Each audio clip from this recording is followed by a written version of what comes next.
और कोई अपने ऊपर ना ले ये फैक्ट, क्योंकि ये फैक्ट किसी के ऊपर नहीं है। एक स्टोरी बताऊंगी जो बिल्कुल रियल है, जो रामायण से रिलेटेड। हम जो मेन पॉइंट है इससे रिलेटेड बात करेंगे। रामायण पागल है। अगर किसी को पागल कहा ना तो समझ लेना तुम जिसको पागल कह रहे हो ना वो अगर पागल है तो सोच लेना वो कर लेगा जो वो करना चाहता है। तो नमस्ते गाइस, आप सब कैसे हैं? जय श्री कृष्णा, राधे राधे।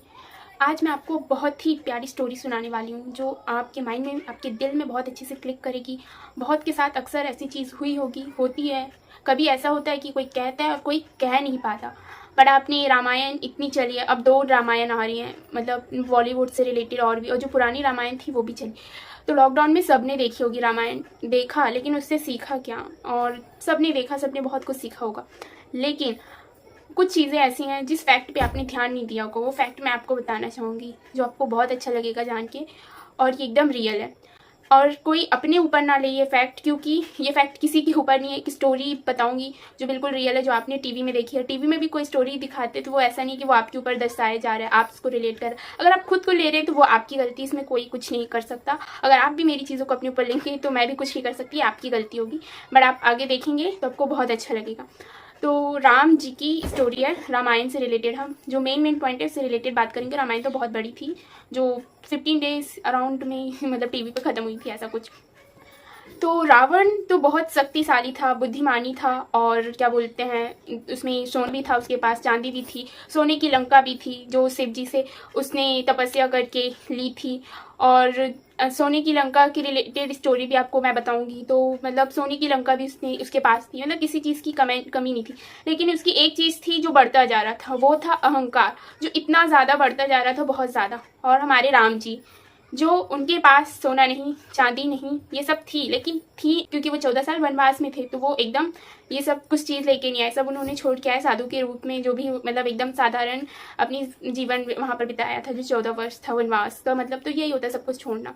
तो क्या बोलते हैं, उनके पास क्या था? धैर्य था, उनके पास समय था। समय इसलिए, समय से चीज़ सोच रहे थे, सोच समझ के हर चीज़ की थी उन्होंने।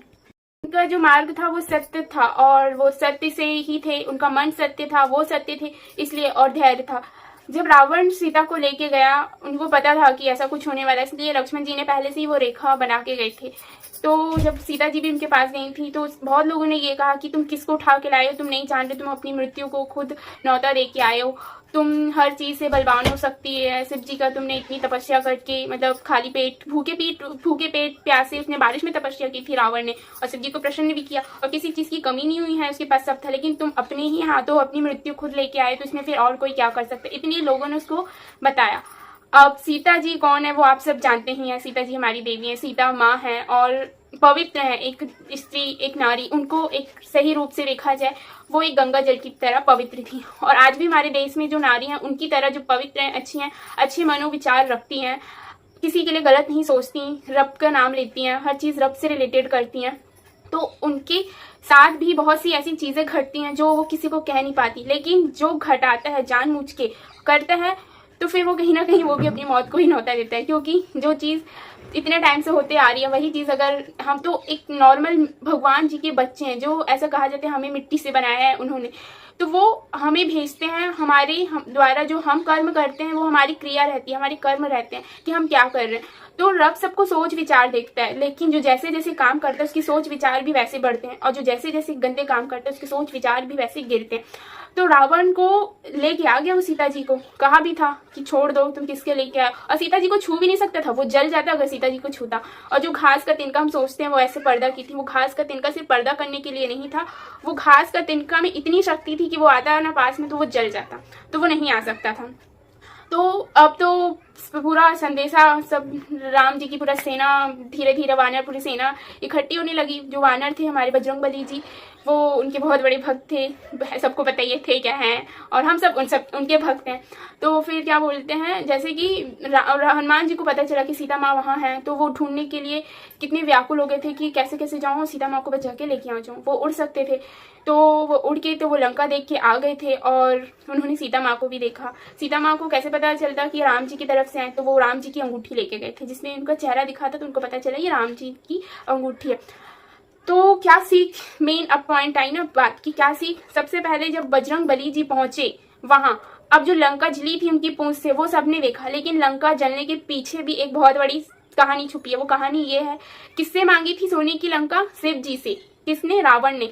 तो सोने की लंका क्या पहले से तैयार थी? नहीं, पहले से तैयार नहीं थी। पार्वती जी शिव जी से कहती थी कि सबके इतने अच्छे अच्छे महल हैं, हम कहाँ जंगलों में रहते हैं, हमें भी तो सोने का एक अच्छा सा महल दीजिए।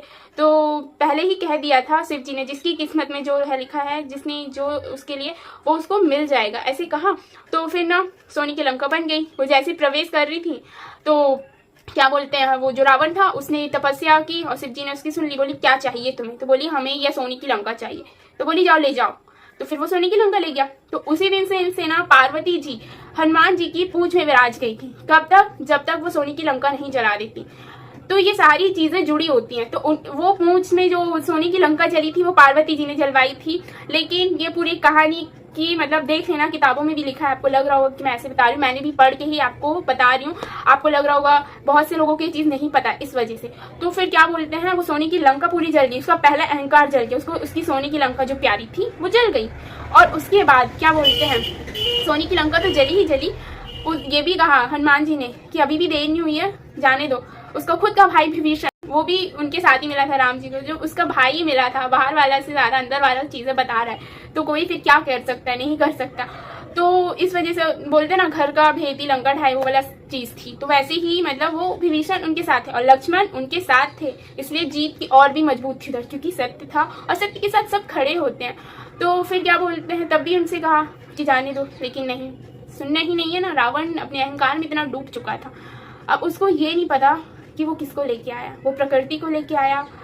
एक जो सच्ची नारी होती है वो प्रकृति से जुड़ी होती है, वो हवा से, वो बादल से, वो पेड़ से, वो सबसे जुड़ी होती है। अगर उसके साथ कोई बुरा करता है, उसके शरीर से रिलेटेड कोई बुरा करता है, तो याद रखना वो खुद के लिए ऐसे कर्म लिख देता है जिसकी सजा चाह के भी रब कम नहीं कर सकता। उसको जरूर वो सजा मिलती है और वो मिल के रहती है।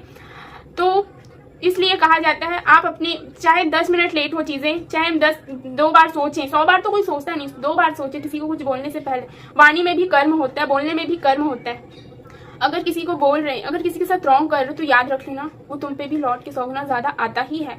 तो इस चीज का तो कभी ये मत सोचना कि मैंने ये कर दिया तो मैं बच गया, मैं बहुत बड़ा बन गया, मैं ये जो भी, तो कोई बच नहीं सकता, होता सबके साथ है वो चीज। देखो ऐसा नहीं है, जो रावण की स्टोरी है उससे हम सबको, राम जी की स्टोरी है जो इतनी मोटिवेट, हम सबको क्या सीखने के लिए मिली वो मैं आपके साथ शेयर कर रही हूँ। जो बहुत सी फीमेल होंगी जिनके मन में ये चीज होती है, बहुत सी लड़कियां जिनके मन में ये चीजें होती हैं। तो मैं बहुत ज्यादा ही क्या हुआ था, तो राम जी की सेना तैयार हो रही थी। समुद्र इतना लंबा था, लेकिन उनका धैर्य, वो सत्य और उनका जो एकजुट था वो इतना मजबूत था कि जो बुराई थी उसके सामने झुकना ही पड़ेगा। वो समुद्र में, जो समुद्र है इतना गहरा, जो पत्थर से बनाया था रास्ता, पुल बनाया था वहां लंका तक पहुंचने के लिए, तो वो पत्थर पे राम लिखा था। वो पत्थर डूब नहीं रहा था। राम नाम में इतनी शक्ति थी कि वो पत्थर भी राम के नाम से प्रणाम कर रहा था। तो वैसे ही सत्य इंसान होता है, बहुत सी उसको दिक्कतें आती हैं, बहुत सी चीजें होती हैं, लेकिन आखिर में सत्य की ही जीत होती है। तो देखो, अब सीता को वो चाहता, वो लेके आया, वो लौटा देता, क्षमा मांगता, तो कहीं ना कहीं उसके प्राण बच जाते, कम सजा मिलती, चलो कुछ दिन की मिलती, लेकिन वो अपनी जिद पे अड़ा रहा। उसने क्या सोचा कि वो सीता का कुछ गलत कर लेगा या सीता माँ की सुंदरता को कम कर देगा, सीता माँ की चीजों को कम कर देगा। वो मूर्ख था क्योंकि वो खुद की मृत्यु को न्योता दे रहा था, बार बार उसको सबने आगाह किया, लेकिन वो नहीं माना और वो आखिर में मर गया। तो इस स्टोरी से हमें यही सीखने के लिए मिलता है। देखो कलयुग है, ये कलयुग क्यों कहा जाता है इसको, क्योंकि जो इंसान है वो जानवर से भी ज्यादा हो गए हैं। इंसान उनको कहा नहीं जाएगा, जो सब कुछ खा जाते हैं वो कैसे हैं कहाँ के इंसान रहे, जिन्हें किसी के ऊपर दया नहीं आती, किसी की मदद नहीं करते। और सबसे बड़ी चीज रही, अगर किसी की चीज अच्छी है, प्रकृति ने दी है, रब ने दी है, उसको छीन के, उसको लेके कुछ समय के लिए कोई चुप रह सकता है, तो ये मत समझना कि तुम्हारी चुप्पी तुम्हें बचा रही है, तुम सेफ हो। नहीं, अगर तुमने आम का पेड़ लगाया तो आम के फल ही लगेंगे, अगर तुमने कांटों का पेड़ लगाया ना तो कांटे ही लगेंगे।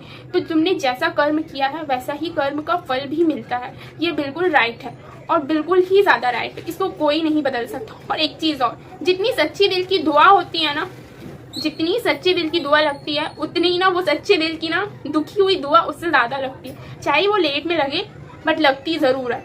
क्यों पता है, आपने देखा है जो किन्नर रहती हैं हम उनको मानते हैं, जब उनकी ब्लेसिंग लेते हैं तो वो कितनी अच्छी ब्लेसिंग देती है, लेकिन वो अपने मुंह से खुद कहती हैं ये बात, हमें वरदान दिया है शिव जी ने, हमारी सिर्फ अच्छी दुआएं लो, ऐसा कुछ मत करना कि हमारे मुंह से कभी बददुआ निकल जाए तो तुम्हारे लिए अच्छा नहीं होगा। और वो एकदम लगती है। क्यों लगती है? क्योंकि वो दिल से बहुत अच्छी है, जो रियल में है, जो अच्छी वाली। तो जो सच्चा इंसान रहता है ना, उसकी बददुआ भी बहुत ज्यादा लगती है, चाहे वो मुंह से न दे, जुबान से न दे, लेकिन जो आत्मा है ना वो देखती है। ठीक है, ये प्रकृति के साथ देखती है। तो जो भी चीजें होती है ना, हम सोचते हैं कैसे हो गए, जो इंसान करता है पहले किसी के साथ, तो वो उसके कर्म की उसको सजा मिलती है, उस सजा से ना कोई नहीं बचा सकता। ये चीज हमेशा याद रखना। तो ये सब स्टोरी से आप सबको क्या सीख मिली, जो भी मैंने राम जी से रिलेटेड स्टोरी सुनाई और कैसी कैसी लगी, जरूर बताना। ऐसी स्टोरी मैं आपके लिए लाते रहूंगी और आपको सबको मोटिवेट करते रहूंगी, बहुत अच्छा लगेगा। मैं तो सच्ची बता रही हूँ, मैं स्टोरी सुना रही, मेरी आईज में आंसू आ गया था, क्योंकि ना कुछ पेन ऐसे होते हैं जो बताए नहीं जाते। तो इस वजह से बहुत ज्यादा हर किसी को मैं यही बात कहती हूँ, भले ही हम ना बोले, चुप रहें, चलता है, लेकिन कभी किसी को रॉन्ग नहीं कहना चाहिए, कभी भी किसी के साथ रॉन्ग नहीं करना चाहिए, कभी भी, खास करके किसी लड़की के साथ रॉन्ग नहीं करना चाहिए।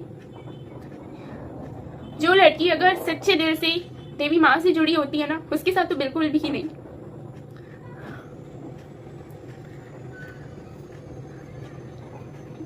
देख लेना आप भी इस चीज को रियल में दिल से सुनोगे ना, तो आप क्या इसमें भी टीयर्स आ जाएंगे, क्योंकि सीता जी की स्टोरी इतनी ज्यादा इंस्पायर होती है हम सबके लिए, तो हम सबको हिम्मत से सिखाती है जीना। और एक बात और, जो लोग होते हैं ना, बात बात पे जज करते हैं कि तुम क्या बना रही हो, क्या नहीं बना रही हो, कैसी वीडियो बना रही हो, ये बना रही हो, वो खा रही हो, ये पी रही हो।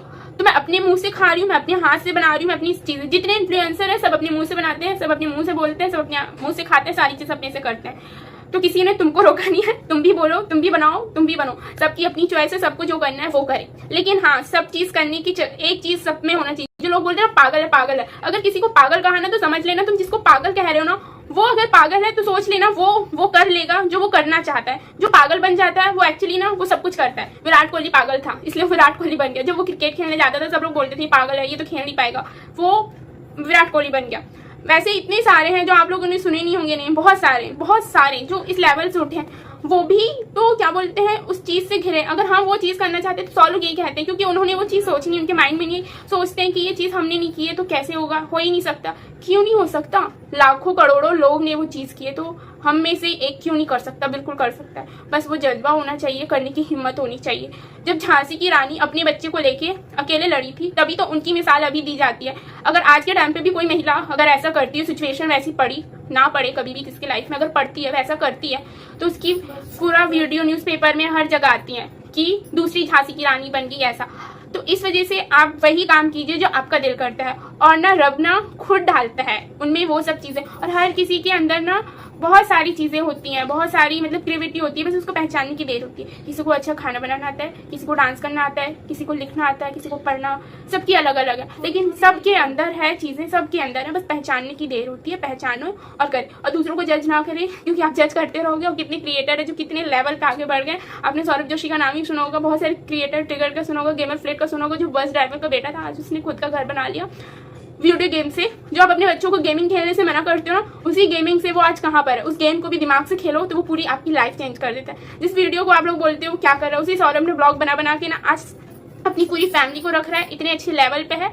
तो आप सब बोलते रह जाओगे सब क्रिएटर कहाँ पे पहुंच रहे हैं, इसलिए कभी किसी को जज ना करें। और आपको कैसी लगी आज की आज की आपको मेरी बातें कैसी लगी मोटिवेशनल, तो कमेंट कर देना। आप सबकी लाइफ से स्टोरी मैं लाती रहूंगी। तो चैनल पे सब्सक्राइब कर देना, न्यू हो तो बेल आइकन दबा देना। तो राधे राधे, जय श्री राम।